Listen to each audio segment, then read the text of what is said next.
కాగా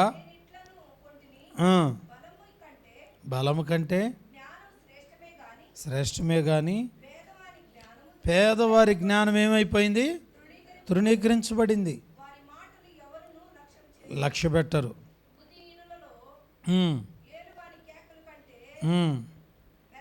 మెల్లగా వినబడిన జ్ఞానుల మాటలు శ్రేష్టములు. యుద్ధాయుధముల కంటే జ్ఞానము శ్రేష్టము. చెరుపును. చాలు.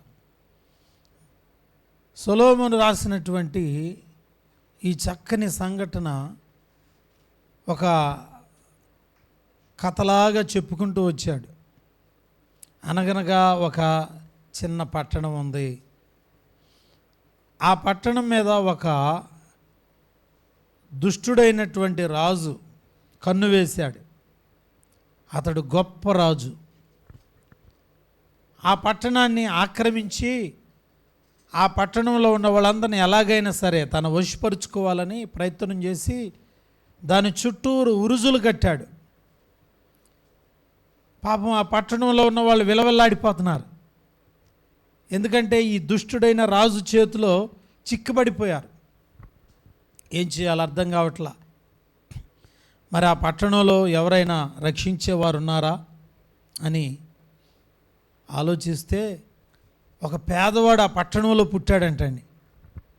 ఆయన ఏం చేశాడంటే తన జ్ఞానంతో ఆ గొప్ప రాజు చేతిలో నుండి ఈ పట్టణాన్ని రక్షించేశాడు. రక్షించిన తర్వాత ఏం జరిగిందంటే ఆ పట్టణంలో ఉన్న వాళ్ళంతా ఆ పేదవాడిని అంట నిర్లక్ష్యం చేశారు. ఎవరు జ్ఞాపకం చేసుకోవట్లా. చూడండి, సొలొమోను ఒక అలంకార రూపంగా ఒక చక్కని కథ రూపంలో చెప్పుకుంటూ వచ్చాడు. ఒక చిన్న పట్టణం అనగా భూమి మీద ఉన్నటువంటి మానవ జాతి నివసించే ఈ భూగోళం ఒక చిన్న పట్టణం లాంటిది. దీని మీద ఒక పెద్ద రాజు కన్నుబడిందంటండి. ఆ రాజు ఎవరంటే దుష్టుడైన సాతానుడు. కన్ను వేశాడు కన్నం వేయటానికి, ప్రజలను పాడు చేయటానికి. అతడంట ఆ పట్టణం వాళ్ళందరినీ స్వాధీనము చేసుకున్నాడు. కొంతమందిని సినిమా చూసేవాళ్ళుగా, కొంతమందిని వ్యభిచారులుగా, కొంతమందిని దొంగలుగా, కొంతమందిని పేకాటాడేవాళ్ళుగా, కొంతమందిని ఇష్టానుసారంగా త్రాగుబోతులుగా, కొంతమందిని నిజదేవుణ్ణి తెలుసుకోకుండా విగ్రహాలను పూజించేవారుగా. ఇట్లా ఎంత భయంకరంగా ఆక్రమించాడంటే ప్రజల హృదయాలను విపరీతముగా స్వాధీనము చేసుకున్నాడు. ముట్టడి వేశాడు కదా. ముట్టడి వేయటం అంటే ఆక్రమించడం. చూడండి, పెద్ద దేశం చిన్న దేశం మీద యుద్ధానికి ఎందుకు వెళుతుందంటే ఆ దేశం అంతా ఎట్లాగైనా తన స్వాధీనం చేసుకోవాలి. నిజంగా అట్లా ఆనవాయితీగా జరుగుతూ వస్తూ ఉంది కదా. ఇశ్రాయేలీలు కొద్దిమందిగా ఉన్నప్పుడు ఫరో వాళ్ళందరిని ఆక్రమించేశాడు.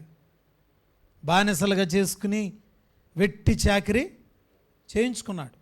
ఇవాళ సాతాను కూడా ఏం చేస్తుందంటే ప్రజలందరినీ ఆక్రమించి రక్షణ లేకుండా, మారు మనసు లేకుండా, వాక్యం అర్థనివ్వకుండా కదండి, దేవుని సన్నిధిలో ఎదగనీయకుండా, ఆత్మీయ జీవితంలో ఎదగనీయకుండా ఆక్రమించాడు.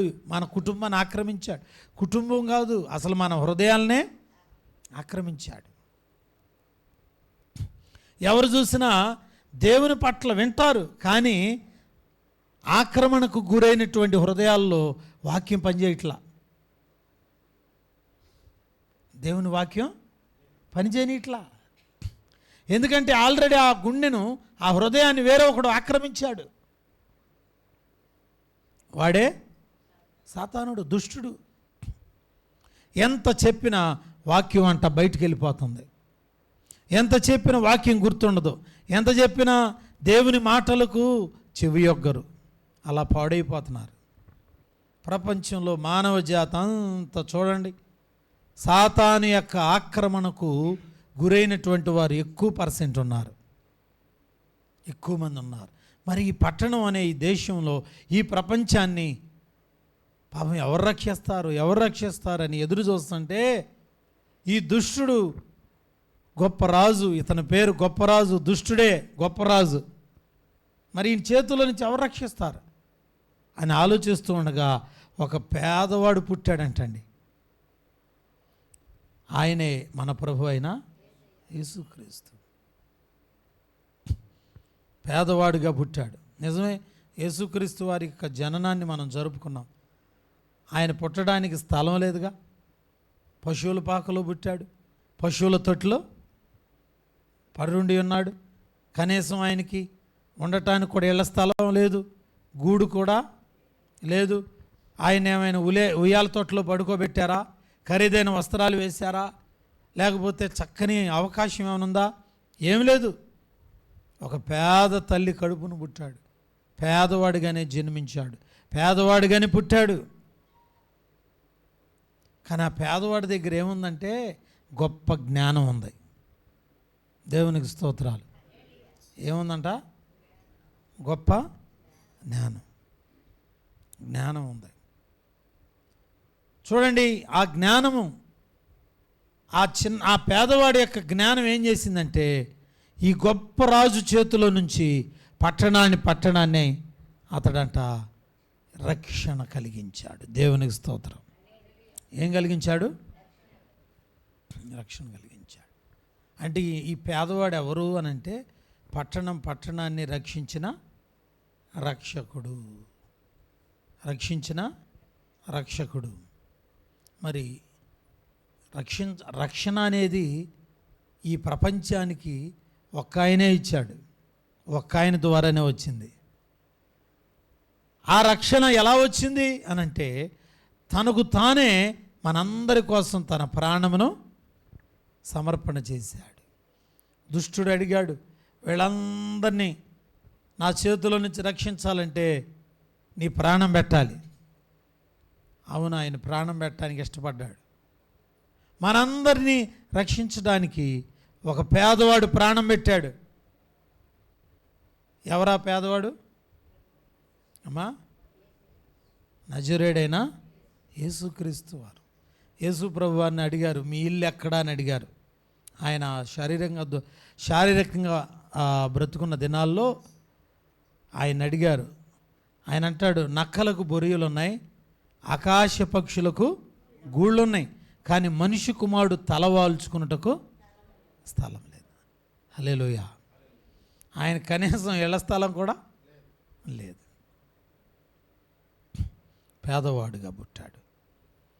కానీ తన జ్ఞానముతో సాతాను యొక్క కబంధ హస్తాల్లో ఉన్న ప్రతి ప్రాణిని, ప్రతి మనిషిని ఆయన తన స్వరక్తమిచ్చి రక్షణలోనికి నడిపించాడు. చూడండి, దయ్యాలు విలవిల్లాడిపోయాయి. ఆయన ఈ లోకములో సంచరించి, ఈ లోకములో ఆయన తిరుగుచు దయ్యాలు పట్టిన వాళ్ళని విడిపించాడు. వ్యభిచారులను క్షమించి పవిత్రులుగా చేశాడు. అలాంటి వారిలో సమరయ స్త్రీ ఉన్నది.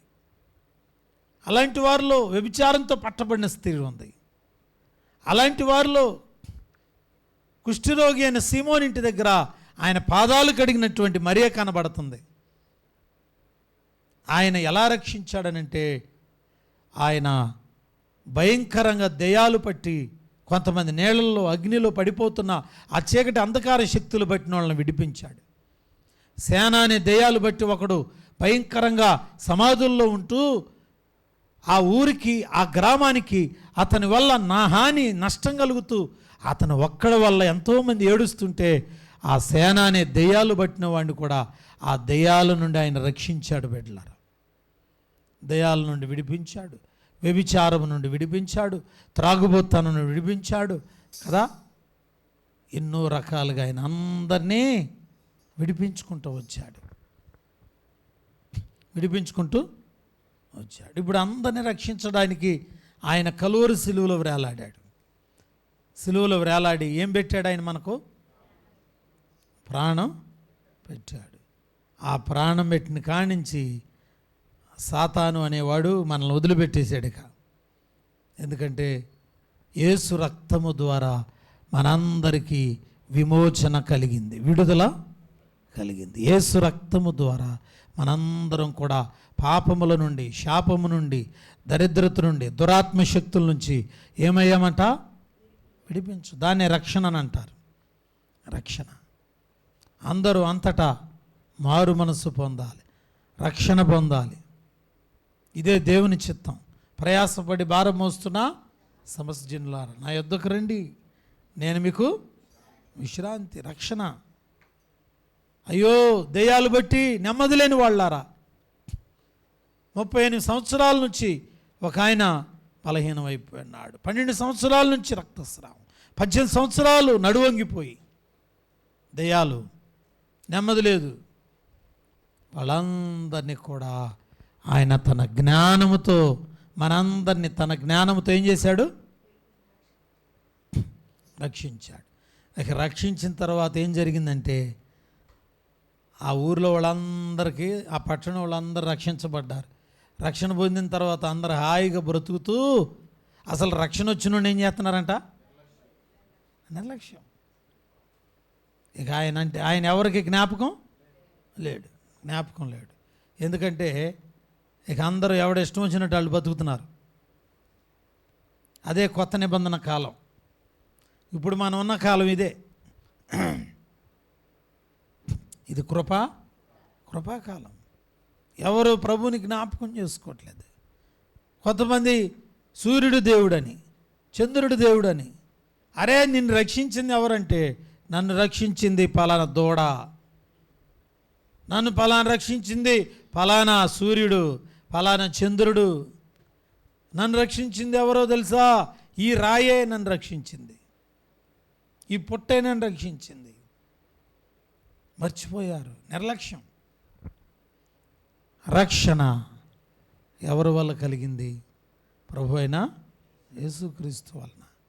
మరి రక్షణకు కారణమైన యేసుక్రీస్తును మర్చిపోయి ఎవరింట్లో వాళ్ళు ఇష్టం వచ్చినట్టుగా మనం ఉంటున్నాం. ఉండి రక్షణ పొందమ్మా అంటే అంటారు, పొందుదాం అయ్యగారు, పొందుదాం. అప్పుడే కాదు, టైం ఉంది. ఎందుకంటే ఇంకా టైము ఉంది. దీన్ని నిర్లక్ష్యం అని అంటారు. చూసారమ్మా, నిర్లక్ష్యము. మర్చిపోతా ఉన్నారు. అయ్యో ప్రభుని మర్చిపోతున్నాం, నిర్లక్ష్యముగా ఉంటున్నాం.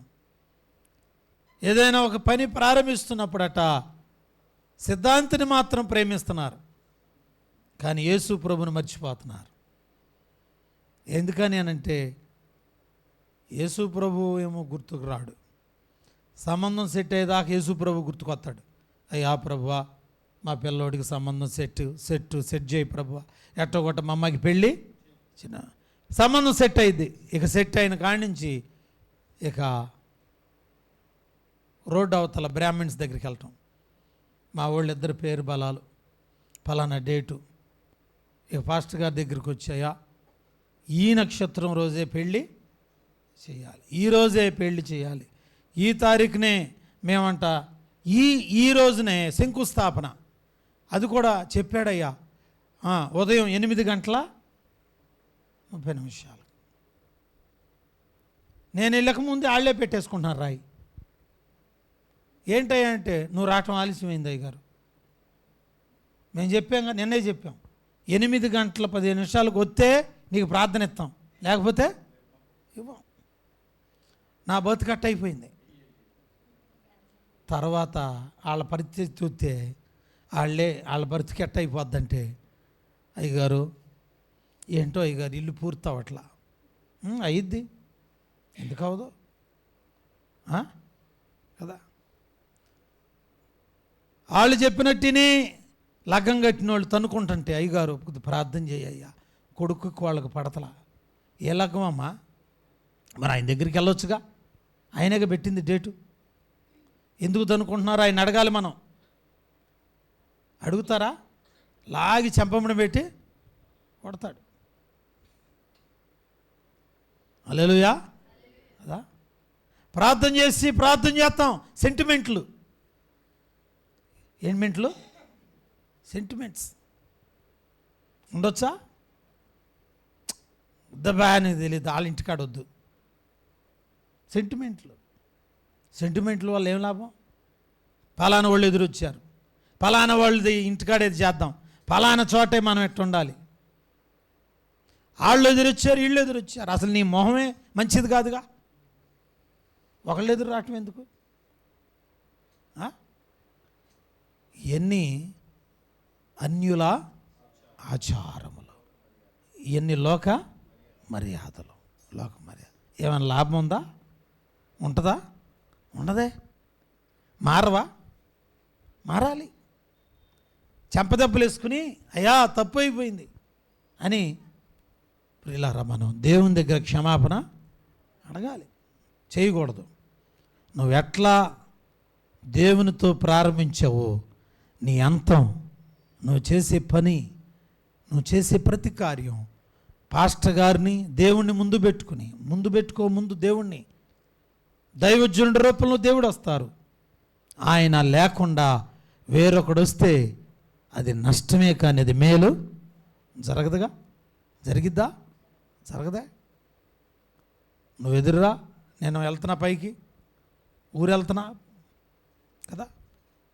కనుక ఇవన్నీ బైబిల్లో ఉన్నాయా? లేవే. కనుక నష్టము వలన నష్టాలు జరుగుతున్నాయి. దేవుని బిడ్డలారా, మనం ఒకటి గుర్తుపెట్టుకోవాలి, ఆ పేదవాడి జ్ఞానముతో అందరినీ రక్షించాడు. ఎవరా పేదవాడు? నజరేయుడైన యేసుక్రీస్తు వారు. పేదవాడిని గుర్తు చేసుకుంటున్నారా? గుర్తులేడంటండి. రక్షించింది ఏమో ఆయన వల్ల బతుకుతా, ఆయన వల్ల అన్నం తింటా, ఆయన వల్లే మనం జీవిస్తా, ఆయన పేరు గుర్తు లేకుండా, ఆయన చెప్పిన మాట గుర్తు లేకుండా, ఆయన లేకుండా బతికితే ఏమి నెమ్మది? కనుక ఇక్కడ బైబిల్లో ఉంది చక్కని మాటలు. ఇదిగో ప్రియులారా, పేదవాడి జ్ఞానము తృణీకరించబడి ఉన్నది. అయితే ఆయన అంటున్నాడు, చక్కని మాటలు అంటున్నారు. ఆయన అంటున్నాడు, బలము కంటే జ్ఞానము శ్రేష్టమే కానీ పేదవాడి జ్ఞానం ఏమైంది? తృణీకరించబడింది. హల్లెలూయా. తృణీకరించబడింది. కనుక దేవుని బిడ్డలారా, మనం దేవుని జ్ఞానం కావాలి. దేవుని జ్ఞానం. ఏ జ్ఞానం అమ్మా? దేవుని జ్ఞానం కావాలండి. చాలామందికి ఈ లోక జ్ఞానం ఉంది. ఈ లోకంలో ఎదుటి వ్యక్తిని బురిడి కొట్టించటం, మోసం చేయటం, చాలా టెక్నిక్గా మాట్లాడడం, టెక్నిక్గా జరించడం, ఇవన్నీ కొంతకాలమే చెల్లుబాటు అవుతాయి. మనకంట ఈ లోక జ్ఞానం దేవుని దృష్టిలో వెర్రితనం. మనం దేవుని జ్ఞానాన్ని సంపాదిద్దాం. దేవుని జ్ఞానము నిష్కలంకమైనది, నిష్కల్మషమైనది, ప్రేమతో కూడింది. ఎదుటి వ్యక్తికి ప్రియులారా కపటముగా ఉండనివ్వదు, ప్రేమతో ఉండేది. రక్షణ, మారు మనస్సు, బాప్తిస్మము, ఇవన్నీ కూడా దేవుని జ్ఞానముతో మనం నింపబడాలి. అలా నింపబడినప్పుడే మనకు తెలుస్తుంది, యేసయ్యా నువ్వు పేదవాడిగా పుట్టావని మేమందరం మర్చిపోయాం. చాలామంది యేసుక్రీస్తుని ఎక్కిరిస్తూ ఉన్నారు. ఆయన పేదవాడి దేవుడు, మాలామాదిగల దేవుడు కదా అని చాలామంది చెప్పుకుంటున్నారు. ప్రియులారా, ఈ యొక్క యూట్యూబ్ ఛానల్ ద్వారా కూడా మీకు తెలియజేస్తున్నాం, యేసుక్రీస్తు పేదవాడి దేవుడు కాదు. ప్రపంచంలో ఉన్న ప్రతి మానవుడికి, నాసికారంధ్రాల్లో ప్రాణం ఉన్న ప్రతి మానవునికి ఆయన దేవుడై ఉన్నాడు బిడ్డలారా. ఆమేన్. దేవుని బిడ్డలారా, కనుక ఆయన సర్వశక్తి కలిగిన దేవుడు. ఈ రోజున అమెరికా దేశానికి ప్రతి ఒక్క వ్యక్తి వెళ్ళాలనుకుంటున్నారు. ఎందుకో తెలుసా? అందరి జీవన విధానం కంటే వాళ్ళ జీవన విధానం హై కాస్ట్గా ఉంది. మరి వాళ్ళు నమ్మిన దేవుడు ఎవరండి? నజరేయుడైన యేసుక్రీస్తు. మరి వాళ్ళు నమ్మిన దేవుడి దగ్గరికి వాళ్ళు చేసిన ఆ యొక్క ఉన్నత స్థాయిని నువ్వు కలిగి ఉండటానికి వాళ్ళ దగ్గరికి వెళ్ళి జాబులు చేస్తున్నావు. తెలియట్లేదా? అక్కడ వాళ్ళ దేవుడు గొప్పతనం ఏంటి తెలియట్లేదా? కనుక సినీ దర్శకుడు ఒక ఆయన రామ్ గోపాల్ వర్మ అని ఒక ఆయన మంచి నిర్మాత దర్శకుడు, ఆయన అడిగారు, ఈ ప్రపంచంలో కల్లా నిజమైన దేవుడు ఎవరు చెప్పమని అడిగారు. ఆయన సినీ నటుడే అవ్వచ్చు, బహుశా సినిమాలు తీసేవాడు అవ్వచ్చు, కానీ ఆయన చెప్పిన మాట ఏంటంటే నాస్తికుడు, కానీ ఈ ప్రపంచంలో దేవుడిగా నమ్మాల్సి వస్తే మాత్రం నాకు తెలిసిన విషయం ఏంటంటే ప్రపంచం అంతట్లో కల్లా అమెరికా ఉన్నత స్థాయిలో బ్రతుకుతుంది కదా, వాళ్ళ నమ్మిన దేవుడే నిజమైన దేవుడు, ఆయనే నజరేడైన యేసుక్రీస్తు అని చెప్పాడు. బిడ్డలారా, ఒక నాస్తికుడు చెప్పాడు ఈ మాట. కనుక మనం ఆలోచిస్తున్న ద్వారాన్ని మార్చుకోవాలి. ఆయన చెప్పే విధానం ఈ రోజున మనం ఆలోచించాలి. కనుక ఆయన పేదవాడిగా జన్మించాడు, సిలువలోకి వెళ్ళాడు, సిలువ మీద వేలాడదీయబడ్డాడు, మన కోసం ప్రాణం పెట్టాడు. కనుక ఆ పేదవాడిని మీరు జ్ఞాపకం చేసుకుని త్వరగా మనం రక్షించబడాలి, తొందరగా మనం లోబడాలి. లోబడితే నువ్వు అప్పుడు యేసుక్రీస్తుని తొందరగా అంగీకరించింది, లేకపోతే తృణీకరిస్తున్నాం అని అర్థం. తృణీకరిస్తున్నాం. ప్రభువును తృణీకరించవద్దు, దానివల్ల మనకు లాభం ఏమీ లేదు. ఈ లోకంలో అందరూ ఆయనను చేర్చుకుని ఆయన లోనికి వెళ్తా ఉన్నారు. కనుక మనందరి జ్ఞానం గొప్ప జ్ఞానం అనుకోవద్దు. మన జ్ఞానం దేనికి పనికిరాదు. మనమంట దేవుని జ్ఞానముతో నింపబడితే మనకి, మన ఇంటి వారికి రక్షణ కలిగిద్ది. పిల్లరా, దేవుని జ్ఞానం అంట తొందరగా లోబడుతుంది, మెత్తని మనసు కలిగి ఉంటుంది. ఈరోజు మన జ్ఞానం ఎలాంటి జ్ఞానం? దేవునికి తొందరగా లోబడుతున్నావా? ఆయన ఏదైనా ఒక మాట అంటే తొందరగా అయ్యో ప్రభువా నేనేనయ్యా అని తొందరగా కన్విన్స్ అవ్వగలుగుతున్నావా? మార్చుకోగలుగుతున్నావా? ప్రభు వైపు చూద్దాం బిడ్డలారా. ఈ రోజున మన జీవితంలో యుద్ధాలు వద్దు, దేవుని జ్ఞానం కావాలి. బిడ్డలారా, మన జీవిత విధానానికి కావాల్సింది హై స్థాయి కాదు, దేవునిలో ఉన్నామా లేదా అనేది చాలా ప్రాముఖ్యమైనది. కనుక ఒక పాపాత్ముడు అనేకమైన మంచి పనులను చెరుపుతాడంటండి. ఒక పాపాత్ముడంట మంచి పనులు జరుగుతుంటా వాటన్నిటినీ చెరుపుతూ ఉంటాడు. దేవునిలో ఎదుగుదామంటే వద్దయా, దేవునిలో ఈ పని వద్ద పర్లేవాడు, చండాలమైనటువంటి మనసు. ఈ మనసు నుంచి మనం రక్షించబడాలి. ప్రభు వైపు చూద్దాం, ప్రార్థన చేసుకుందాం. తలలో ఉంచినట్లయితే ఈ రాత్రి మనందరం కూడా తలలో ఉంచి ప్రార్థన చేసుకుందాం. మనందరం తలలో ఉంచి ప్రార్థన చేసుకుందాం. మహాపరిశుద్ధుడు అయిన తండ్రి, వందనాలు, స్తోత్రాలు. మనందరం కూడా మోకరించి ప్రార్థన చేసుకుందాం. ప్రభు మాట్లాడుచున్నాం. ఇదిగో ఒక పట్టణం, ఆ పట్టణం మీద గొప్ప రాజు కన్ను వేశాడు. ఆ పట్టణం నీవు నేను ఉంటున్న గ్రామమే, నీవు నేను ఉంటున్న గృహమే. మన మీద దుష్టుడు కన్నువేశాడు. ఈ కుటుంబాన్ని ఎట్లయినా పాడు చేయాలి, ఈ అబ్బాయిని ఎట్లాగైనా పాడు చేయాలి, ఈ అమ్మాయిని ఎట్లాగైనా పాడు చేయాలి అని ఆక్రమించాడంటండి. కొంతమంది జీవితాల్లో ఆక్రమణకు గురవుతున్నారు. ఆక్రమించాడు గనుకే ఆ ఆక్రమణలో చాలామందికి మార్పు రాని విషయాలు. ఆక్రమించాడు. ఒక ఆవిడ 18 సంవత్సరాలు నడువంగిపోయింది. ప్రభు అంటాడు, ఏమైనా సాతాను ఆక్రమించి 18 సంవత్సరాలు వంచేశాడు. బిడ్డలారా, 12 సంవత్సరాల నుంచి రక్తస్రావం అనే వ్యాధి పెట్టాడు దుష్టుడు, వ్యాధి పెట్టాడు.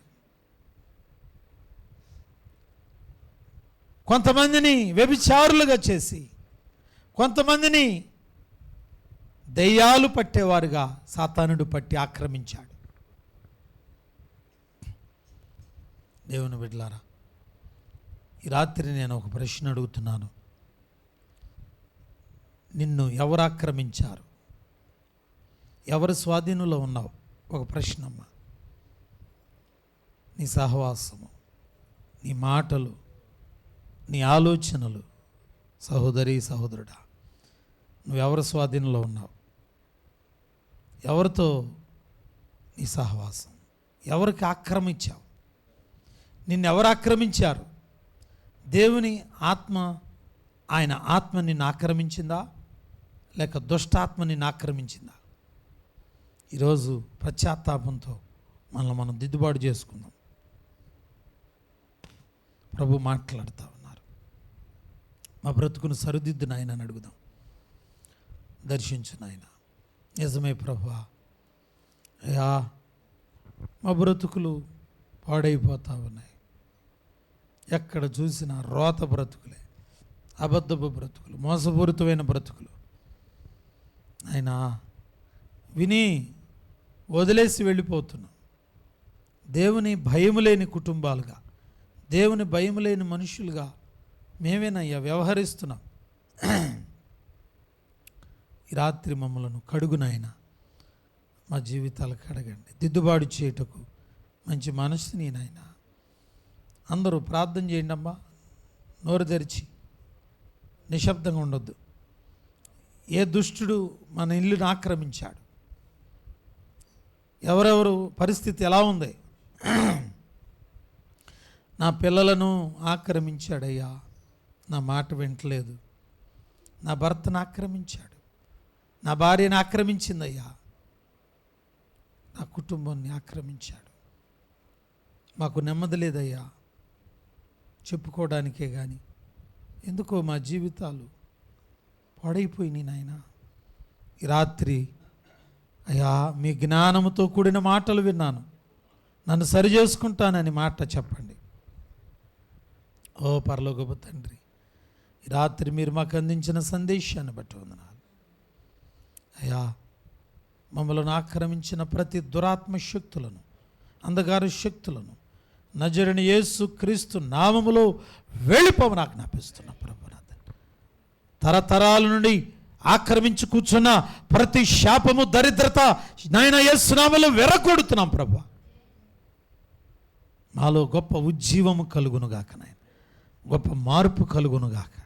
అందరూ నాయన నీ మాట ప్రకారం మారు మనసు పొందుదురుగాక, రక్షణ పొందుదురుగాక, బాప్తిసముల కొరకు సిద్ధపరచబడుదురుగాక నాయన. అయ్యా మమ్మల్ని జ్ఞాపకం చేసుకొని ఆయన అల్పులము ప్రభువా. అయ్యా ఎక్కడ చెడిపోనివద్దు, ఈ వాక్యం ఎక్కడ వ్యర్థం కానివద్దు నాయన. దర్శించు నాయన.